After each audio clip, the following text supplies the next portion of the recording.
बातें बताना चाहता हूं। मोरक्को बहुत छोटा सा देश है, लेकिन जब ब्राजील को हराया तो शायद ब्राजील ने कभी सपने में भी नहीं सोचा होगा कि मोरक्को से हम हार जाएंगे। मेसी की अर्जेंटीना को जब सऊदी अरब ने हराया तो अर्जेंटीना ने कभी सोचा भी नहीं होगा कि सऊदी अरेबिया हमें इस तरह से हरा सकता है करके। लेकिन ये दोनों टीम्स, चाहे वो मोरक्को हो या सऊदी अरेबिया, जब मैदान में उतरे होंगे, उन्होंने पिछले 5 सालों से लगातार मेहनत कर रहे हैं ये सोचकर कि हम उतरेंगे तो हम जीतेंगे करके। हमें 135 करोड़ की आबादी वाले देश के अंदर हम लोग क्या कर रहे थे उस वक्त? हम टेलीविजन के सामने बैठे हुए थे और हम ताली बजा रहे थे।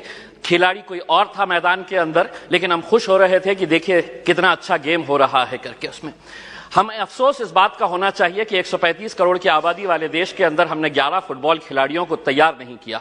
उस दिन सारे देश ने इस बात का चिंतन किया और हमने भी सोचा, यकीनन आपने भी सोचा होगा कि कहीं ना कहीं कुछ हमारी खेल नीतियों के अंदर कुछ बदलाव लाने की जरूरत है, वरना 135 करोड़ देश की आबादी अगर हम एक टीम तैयार नहीं कर रहे हैं तो कुछ ना कुछ कहीं ना कहीं गलत हो रहा है। इस बात का एहसास हुआ है और शायद वही एहसास को लेकर आज हम सभी लोग यहां पर इकट्ठा हुए हैं।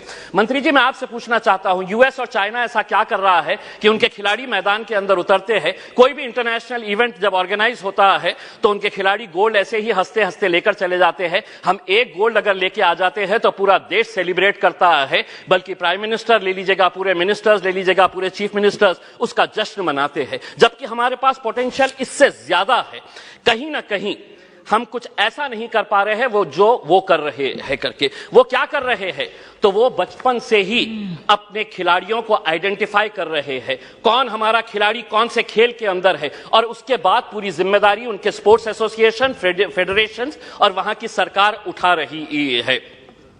हमें मंत्री जी हमारे शॉर्ट टर्म गोल्स और हमारे लॉन्ग टर्म टारगेट्स क्या होने चाहिए, इसको आइडेंटिफाई करने की जरूरत है। मंत्री जी, मैं आपसे अनुरोध करना चाहूंगा, एक सर्वे करवाइएगा पूरे देश के अंदर कि कितने ऐसे स्कूल्स हैं कि जहां पर स्पोर्ट्स टीचर्स मौजूद है।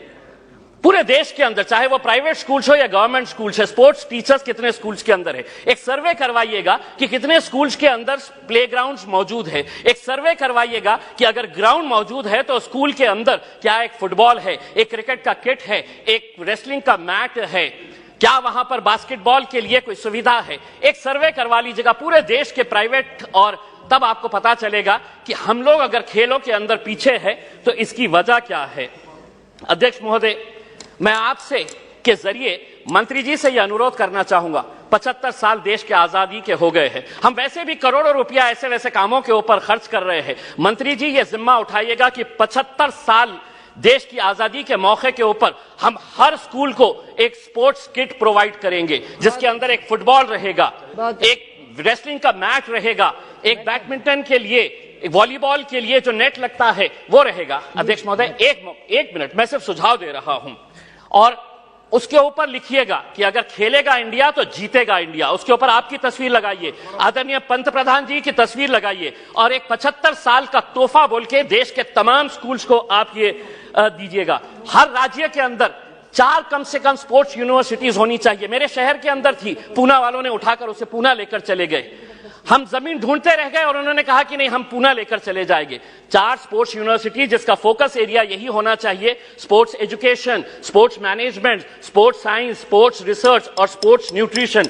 मैं मंत्री जी आपको बताना चाहता हूं, औरंगाबाद के अंदर एक स्पोर्ट्स अथॉरिटी ऑफ इंडिया का साई का एक्सीलेंसी सेंटर है। आज तक करोड़ों रुपया आपने खर्च किए हैं उसके ऊपर, लेकिन कोई भी एक इंटरनेशनल लेवल का वहां पे इवेंट ऑर्गेनाइज नहीं किया गया है। आप खेलो इंडिया के जरिए आप अंडर 17 के टैलेंट को आप आइडेंटिफाई करते हैं, हम उसका स्वागत करते हैं। उसी तर्ज के ऊपर अगर स्कूल गेम्स फेडरेशन, अध्यक्ष सिर्फ एक minute, school games federation of India को यह जिम्मेदारी देते हैं कि आप अंडर 14 के जितने भी टैलेंट है उसको आइडेंटिफाई करिएगा। दूसरा, सबसे जाते जाते सिर्फ ये कहना चाहूंगा, भारतीय जनता पार्टी के एक एमपी है बृजभूषण सिंह जी, वो खुद एक पहलवान है। अगर वो रेसलिंग फेडरेशन ऑफ इंडिया के प्रेसिडेंट है तो हम उसका स्वागत करते हैं, लेकिन जिसने कभी जिंदगी में कोई एक गोल नहीं किया वो फुटबॉल एसोसिएशन का प्रेसिडेंट, जिसने कभी क्रिकेट बैट नहीं पकड़ा वो क्रिकेट एसोसिएशन का प्रेसिडेंट हो गया है। इसीलिए हम आपसे अनुरोध करेंगे, एक नियम बनाइए, राजनेताओं को खेलों से दूर रखिएगा, तब जाकर हमारे खिलाड़ी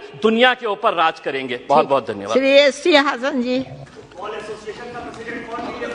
बहुत बहुत